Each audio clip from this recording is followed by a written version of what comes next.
यदि किसान भाइयों आपके धान की फसल 30 से लेकर 35 दिन के आसपास की हो गई है तो किसान साथियों इस समय पर हमें अपने धान की फसल के अंदर नाइट्रोजन खाद के साथ साथ अन्य पोषक तत्व कौन कौन से डालने चाहिए जिससे कि हमारे धान की फसल के अंदर फुटाव, हरियाली, पौधे की ग्रोथ, जड़ों का विकास अच्छे से हो। तो आज की इस वीडियो में हम बात करेंगे कि धान की फसल के अंदर दूसरी यूरिया के साथ साथ कौन कौन से पोषक तत्वों को डालना चाहिए हमारे धान की फसल का संपूर्ण विकास हो और हमें एक अच्छी पैदावार देखने को मिले। तो दोस्तों यदि आप हमारे चैनल पर पहली बार आए हैं तो कृपया करके चैनल को सब्सक्राइब कर लें, पास वाले बेल आइकन घंटे को प्रेस कर लें ताकि अगली व इम्पोर्टेंट वीडियो का नोटिफिकेशन मिल जाए। तो चलिए शुरू करते हैं।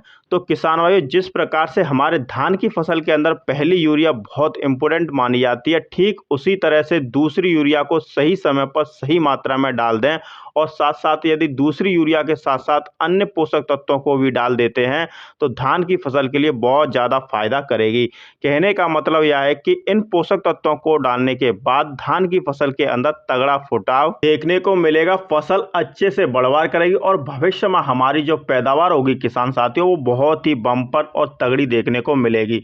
तो सबसे पहले आइए जानते हैं कि धान में हमें दूसरी यूरिया कब डालनी चाहिए, धान फसल के अंदर दूसरी यूरिया डालने का सही समय क्या होना चाहिए। तो किसान साथियों रोपाई से लेकर 25 से 30 दिनों के आसपास आपको धान की फसल के अंदर दूसरी यूरिया खाद का प्रयोग करना चाहिए। यह धान की फसल में दूसरी यूरिया का सबसे समुचित समय माना गया है।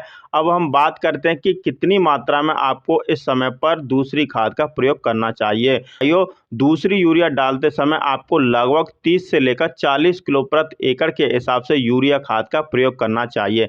धान की फसल हमारी 30 से लेकर 40 दिन की हो चुकी है तो यहाँ पर सिर्फ और सिर्फ आपको यूरिया खाद का प्रयोग करने से किसान साथियों अधिक मात्रा में कल्ले नहीं फूटेंगे, अच्छे से बढ़वार नहीं होगी।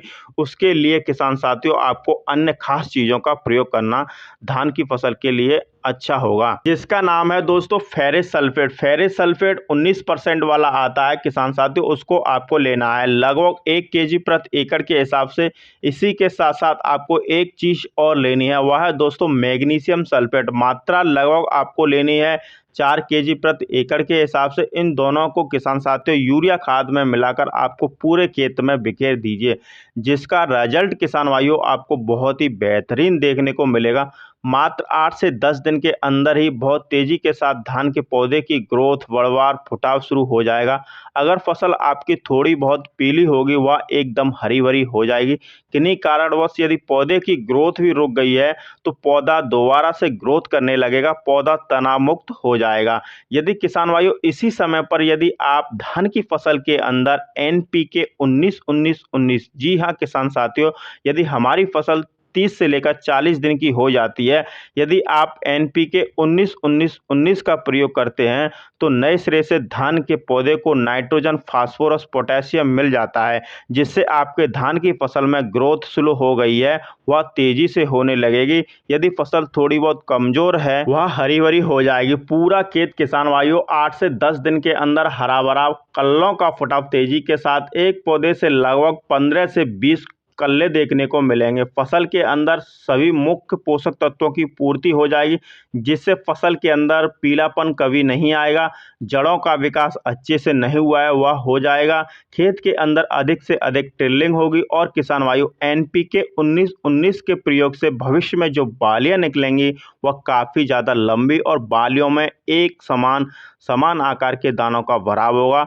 अब हम बात करें किसान भाइयों NPK 19-19-19 की मात्रा हमें कितनी लेनी है धान की फसल के अंदर, तो आप 1 केजी 100 से लेकर 150 लीटर पानी में घोलकर प्रति एकड़ के हिसाब से स्प्रे कर देना है।